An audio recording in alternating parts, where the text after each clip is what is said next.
and yeah, I want to see what's up. What are your plans? What's gonna happen? So okay, let's start. Let's Okay. go because otherwise, again, I'm very happy to be talking to you this morning. So Steve, welcome, and well, again, congratulations on this candidature. I really, hope the best for you. So let's start with the beginning. Like tell me just a little bit about your background that qualifies you to be part of this like World Scout community. Because I know you have a very important background and you're an active scouter and you're doing a lot of things and you love baseball and so yes. Well, thank you. First of all, thanks for taking the time to have a chat with me today. This is a really important election for the World Organization, and I'm honored to be part of it. And I think getting the message out about the candidates is really important. So, thanks first of all for having me. Uh, so, a little bit about my background. Like many candidates, I'm a lifelong scout, and also like many candidates, of course, I love scouting. And like many candidates, for me, it's a family affair. My wife is involved with our local group. My kids have all been involved in scouting, and it's been an important part of my life through every chapter of my life. In terms of my background, and I think this is part of what makes me one of the unique candidates in the race. I've had some. I've been fortunate to have a variety of career experiences. I've spent time leading nonprofit organizations in Canada. As a professional early in my career, I led several charities. And as a volunteer, I've chaired the national boards of three organizations in Canada. So I know the charitable sector very well. Professionally, in addition to that, I've spent about 25 years in government at various levels, municipal, provincial, federal levels of politics and government. So I have a good understanding of how governments work as well. And in more recent years, I've also been focusing my efforts in the private sector. So I understand business and am an entrepreneur myself. Right. I think that unique blend of having played leadership roles in the three sectors can be really, really valuable. These days, I do some work with an environmental company, which is obviously relevant to scouting. And I have a lot of experience with, corporate relations and government relations, strategy, governance, things that I think could be really valuable at the committee table for the next triennium. I have three kids. Like I said, who have been involved in scouting. I'm married to a lifelong guide who became a scout many years ago and has been involved You in the group in you our bring her community over for here. yeah. I mean, we actually both believe that there needs to be close working relationships between the two organizations. But Janet has been involved in our local group now since I guess 2007. So time flies. Yeah, so I'm excited to be in this race. I think there's some brilliant candidates. We're very fortunate that so many good people have stepped up. Yeah. And one of the things that really, really excites me is that we are about to elect the youngest World Scout Committee in our history. Wow. I think that's a big deal. And it's something I'm quite proud of and passionate about. Throughout my scouting career, and we can talk a little bit about my scouting background as well, I guess. But throughout my scouting career, I've always been an advocate for young people. I was the founding chair of Scouts Canada's National Youth Committee when youth involvement was just beginning in our organization. So I've seen the evolution not only in our country and in our region, but around the globe. And I've played a number of other side of scouting where I've always been a champion for youth leadership and youth engagement. I think we need to do everything we can to set the new committee up for success. And obviously, we value diversity in the organization. And it's important to have diversity in terms of balance of perspectives and experience at the table as Yeah. well. I think my career experience and business experience and life experience can add a perspective that will help. large chunk of my career bridging generational gaps. And I think I can play an important role at the table in that regard too. I'm older than some of the candidates, but I'm still relatively youthful and still not that far past my history of being an active youth leader and champion for youth involvement. And you mentioned right now, I think the key point, like getting youth involved into this process and many things. And I think one of the things I've noticed through the years, like the youth have no idea what's going on right now. It's like, they don't, I don't want to say they don't care about the World Scout Committee, but they should. It's a key important because that's where most of the decisions are going to be taking place, right? That's where this movement is going to be affected, and they need to be involved in a certain place into this process, because otherwise, that's why we need, as you mentioned, more youth over there, right? So that's why these conversations are very important. And well, that's yeah. Oh, sorry. I was going to say at the local level, perhaps there's a need to help young people better understand their connection to the global movement. I mean, they're part of the biggest youth organization on the planet, and the opportunities that many of us have had through connecting to global scouting have been profound and life-changing. I would argue at the regional level, where I'm actively involved, and at a local level, there's no doubt that there are probably some young people who don't yet feel connected to the global movement. And we have a responsibility to make sure that young people do understand and appreciate that they're part of the biggest youth movement on the planet. And there's incredible opportunities that exist because of that, no doubt. However, I would argue that at the regional level, where I'm actively involved, and at the world level, more than ever before, we have young people that are aware, they're engaged, they're motivated to be part of decision making, they're informed, they're active, and they're ready to step up and play leadership roles. And in fact, many of the youth advisors that we've had on the committee for the past triennium are now seeking election to the committee, and I hope they get elected. We have so many strong youth leaders that are capable of providing the kind of leadership that's needed. I'd love to be part of that. I'd love to support that effort and provide some experience, some additional perspective, some mentorship where it's appropriate, and some of my strategy and governance and external relations expertise to help that next group of leaders reach their full potential and to have the maximum impact that we can. I think that would be so important because, yeah, as you mentioned, like you have a lot of leadership in these youth advisors, but yeah, if you get the proper guidance or the mentorship, they're going to be stars, so I would say that's a great goal, and I would, that's why I'm rooting for you, because I see what you have been doing and what you mentioned, like getting youth involved and you been parting of like jamborees, and these type of events actually work. And as you mentioned, actually the word you use, life-changing, that's important, because yeah, once you start getting involved in these events, once you start getting involved in these leaderships, it starts spreading out. You want to share these good news to everybody, it's like you want to say, like, scouting, it's amazing. You can go to the other side of the world.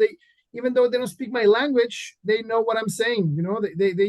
They have my same language in another perspective. I'm very happy to hear you, Steve. That's actually very inspiring. Yeah, I love it. Well, thank you. I'm inspired by the amazing young people that I've had an opportunity to work with, both in recent years and throughout my scouting journey as well. You mentioned the power of those big events. I'll tell you a quick story. When I was 15 years old, I got on an airplane for the very first time. I grew up, where I still live, on an island in the North Atlantic Ocean, Newfoundland, which is part of the province of Newfoundland and Labrador, the most eastern province in Canada, and a province that didn't join Canada till 1949. So we have some interesting history and culture and identity as well. But anyway, when I was 15, I had a chance to travel out of the province for the very first time, to leave the island for the first time. And I went to a Canadian jamboree in Kananaskis, Alberta, at the foothills of the Rocky Mountains. Wow. With, I believe, 10 or 15,000 scouts from not only across Canada, but from around the world.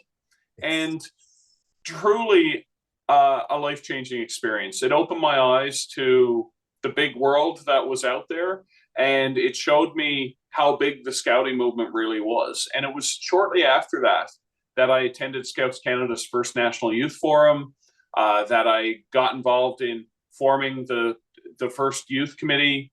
We ended up coordinating an Inter-American Youth Forum shortly thereafter in the years that followed.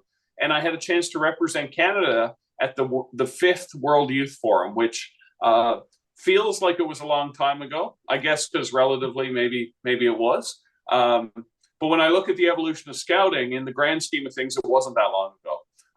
And I'm really, really amazed at how far we've come. And there's still work to do.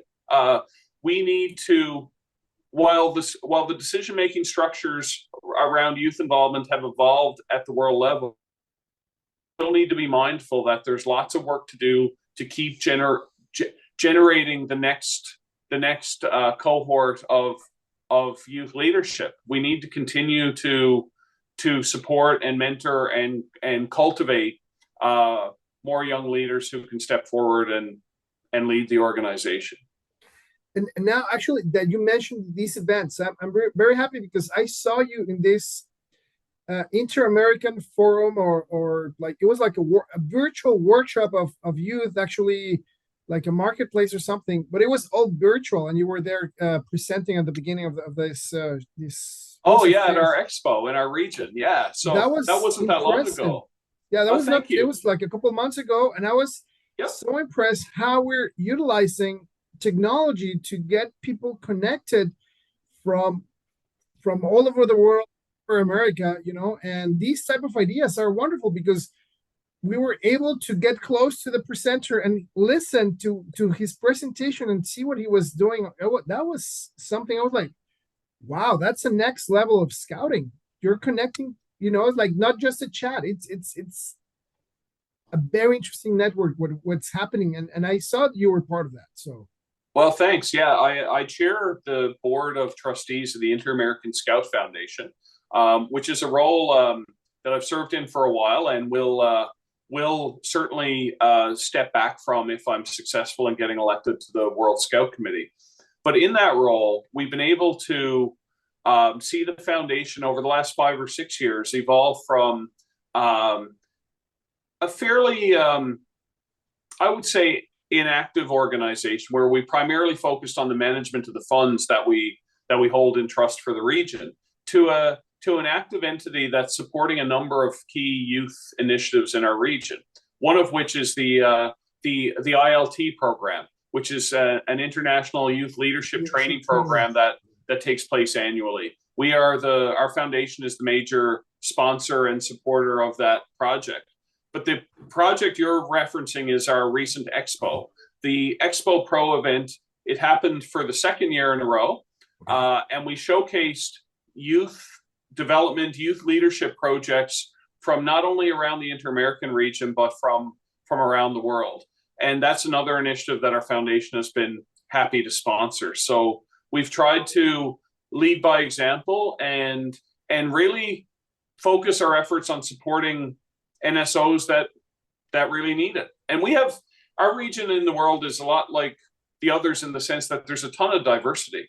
We have big NSOs, we have small NSOs, we have NSOs that would be considered from a global perspective to be wealthy, and many that are not. And I think having done the work that I've done in the Inter-American region over the last decade and a half, I guess, I feel I'm well positioned to be a strong voice for all NSOs. I understand the needs of small NSOs. I understand the needs of NSOs that are still developing and may not have the resources that organizations like ours are are are blessed to have. So I want to be a strong voice for all scouting organizations at the World Scout Committee table. One of the things I think the next committee needs to focus on is truly understanding and supporting the needs of all NSOs. We have a very ambitious strategy for scouting laid out for the next 3 years, and I believe in it. I'm passionate about it. I want to help bring it to life. In order to bring everybody along on that journey and to ensure our success, we need to meet people where they are, and we need to help NSOs build capacity to be able to bring the plan to life in their NSOs as well. So I think that requires focus.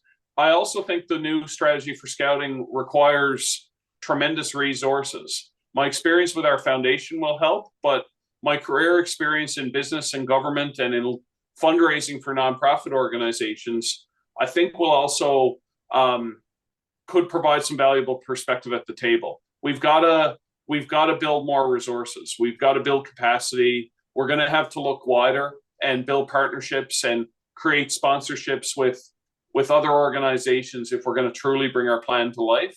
It was just this week that Scouting on the world level announced some exciting new branding, and to fully bring that, and it's awesome, I think. Yeah. But it's going to take considerable resources to bring that to life, and I would like to do my part to help make that happen. But yeah, you're in a very exciting time and moment in history for scouting movement. Definitely, as you mentioned, and I'm very happy to hear what you're like.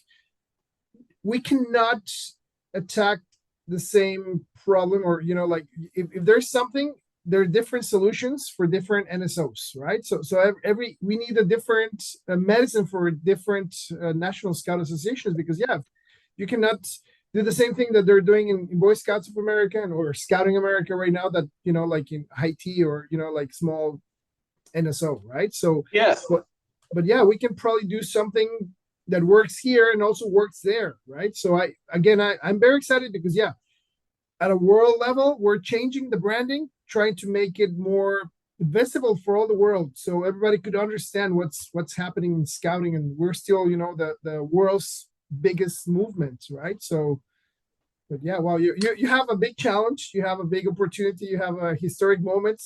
This is wonderful, Steve. What you're taking right now on. Well, thanks. Yeah, there's lots of challenges, lots of opportunities, and lots of work to do. On your point about the national scouting organizations being diverse, that's so true. They're not all the same, and while it's a challenge, we need to act as one organization. I think we need to be less focused on individual regions and more focused globally. Okay. But at the same time, to make sure that everybody's kind of pulling in the same direction. At the same time, the only way that works is if we're truly in sync with the needs of individual NSOs. We're not going to truly achieve everything that's mapped out in the global strategy if we don't pay attention to the reality and the capacity of individual NSOs. So we've got to help make sure that those needs are understood and figure out how we can work together to meet those needs. Because if we can build capacity, then that's when the magic happens. That's when you can create the synergy and the alignment so that people are truly aligning their strategies to achieve the big goals that are laid out. And we can build a movement that's fit for purpose. We can build a movement that's powered by youth. We can do everything that the next strategy aspires to, but it's going to take some bold leadership. Bold strategy always requires bold leadership, and it will require some seasoned leadership. And I hope that when NSOs are deciding who they're going to support in this race, they consider the need for a diversity of perspective and some balance in terms of skills and experience, which I have confidence that the membership will. And I think this is a time when it's most fitting for me to respectfully offer my services and hopefully get a chance to contribute to the success of the next committee and the next strategy for scouting. I really like what I'm hearing, because yeah, definitely I understand where you're coming from, where you say like we need to globally get together to become, you know, like a unit, but also we need to be individuals, and we need to be just you know, that's as you mentioned, very bold, very hard, very, but it's achievable. I think it's possible. Yeah, as you mentioned, it's doable. We can, because we have been in a jamboree where everybody's together, and you know, everybody's the same, and we're working together, and that actually is possible to do. It's achievable, right? So I definitely think it's possible. I have no doubt. I really like what I'm listening today. I want this to be spread out, and you know, like if it's, you know, yeah, how can we make this possible?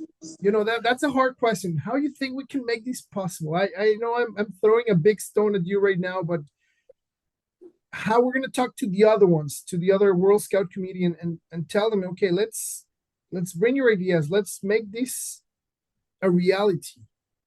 Well, I think the current World Scout Committee and all of the folks that support that committee, and there are many, many around the world, I think they've done a really good job of proposing a new strategy for scouting that can get us there.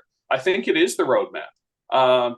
What we need to ensure is that we have the best possible mix of people at the table going forward to shepherd that work, to guide that work, to bring it to life. And I think that's where these decisions around the next World Scout Committee become so critical. And there are big issues that we have to have the courage to tackle in the next triennium. There's some big resolutions coming up for this conference that's about to take place in Egypt. We need to talk about world events. We need to talk about what we've learned in recent years and how we can come up with a framework and an approach to world events that best meets the needs of scouts and NSOs all around the world. There are some courageous conversations that need to happen around that. There's always, for as long as I've been involved in World Scouting, there's always been a discussion ongoing around fees. Okay. We need to come up with the most equitable model possible, and recognizing the needs and challenges of NSOs. Not easily done, but we have to have the courage to have the conversations and to show the leadership and to come up with models that don't leave anybody behind. These are real issues and challenges that will be tackled at the conference, but it's also important that we have a good plan to continue the conversations, and the World Scout Committee is going to have to provide some pretty important leadership over the next 3 years. Steve, and I have another, I would say probably key question for you. So how do we download this roadmap, you know, to the people, you know, working out, you know, like volunteers, everybody who's sometimes not, you know, it's like politics, and it's like many things that that the regular people sometimes don't care, but they're affected by that. And we should, you know, like it's part of our work to tell them, you know, like, okay, this affects you. You need to get involved. You need to at least listen to conversation, you know, be part of what's going on. So yeah, so that's kind of a, you know, the part of the last question, so we can wrap it up a little bit. How can we get this to everybody? So a couple of thoughts on that. First of all, I would say the vast majority of the people that are involved in the current working groups and committees of the World Scout Committee, and the folks that are standing for election to the World Scout Committee, and many of the people that are going to be at the conference that's coming up shortly, they're scouts just like you and me. They are involved in their local community. They're involved in local scouting groups. They're still active as scouting. You know, we're all the same in that regard, and that's what that's what unites us. I think moving forward, though, there's an opportunity to really leverage technology to help create more of a global community and to help everybody feel more connected to what's happening. When I think about the power of AI and the potential that AI could have to help improve how we get our message out, and even in terms of how we support scouting around the world, there are lots of opportunities to help people get better connected, and that needs to be a focus as well. We need to be a modern, responsive world organization, and embracing technology to help people connect is one opportunity that I think is very real. You can and you can go on many social media platforms and find ways to connect with fellow scouts from all over the world. One of the things that I promise, if I'm elected to the World Committee, I don't believe in making many promises when it comes to elections. But one thing I can promise and commit to is to be one of the most accessible and available and responsive committee members that the world has ever seen. Because that's part of who I am. I've always taken pride in being open and transparent and readily accessible and responsive. So I've had the same mobile number for a long, long time. I've had the same email address for a long, long time. You can get me on various Facebook pages. You can get me on WhatsApp. You can connect with me on Messenger. You can connect with me on Instagram or X, formerly known as Twitter. I'm readily available and accessible and ready to serve, and would welcome a chance to be part of the next triennium and all the excitement that's going to exist as we keep moving World Scouting forward. Steve, I have no doubt what you mentioned. Yeah, you were very, very fast at responding to this call. So I really, really thank you for having your time today. Taking this time to explain me, what's your vision, what's going on, what's going to happen, and I definitely, there's nothing left for me just to say, best of success. If this happened, I know this is going to be great, and I'm really thankful for just again having the time to talk to you, because it actually it's a very eye-opener for what could happen, what's going to be the future for scouting. Whatever happens, I think it's going to be a brilliant future for all of us. That's why we also need to get involved. But yeah, Steve, thank you so much. We have 3 more minutes, I think, and if you want to just say anything else, just where can we find you, or where's your which are these social networks, which is your website, so yeah, we can find you. Sure. Thank you again. Thank you for taking the time to create this platform and this space to have another conversation about the future of scouting. I encourage people to get in touch with me, either leading up to the conference or at the conference itself. I'd be happy to connect with anybody who would like to have a conversation, especially if they're attending the conference as a delegate, or if they're participating online. There's going to be a lot of virtual participation, and I am more than happy to connect virtually in the next couple of weeks with anybody who wishes to stay in touch or to talk about the election or anything else. My email address is skent@scouts.ca, skent@ca. You can also find lots of information about me and my candidacy on my website, which is simply stevekent.ca, stevekent.ca. And you can also get me on WhatsApp, which is a way that lots of us are staying in touch as we prepare for the conference. My number on WhatsApp is +1 709 740 0948. That's +1 709 740 0948. And if you search my name, you'll easily find me, like I said, on X, on Instagram. I have a Facebook page to support the campaign as well. I'm on LinkedIn. So I love hearing from scouting friends from around the world, and I'm looking forward to making new friends in the next couple of weeks, and hopefully over the next few years as well. So So thank you. Good luck to fellow contestants in this race. No matter who gets elected, I'll be there to support the new committee. And yeah, looking forward to seeing the new strategy for scouting come to life. So thanks again, and I hope the rest of your scouting summer goes well too. Thank you, Steve. Thank you for joining us today. And well, for everybody else, also thank you for joining. So thank you, sir, very much. All right. Well, see you soon. All the best.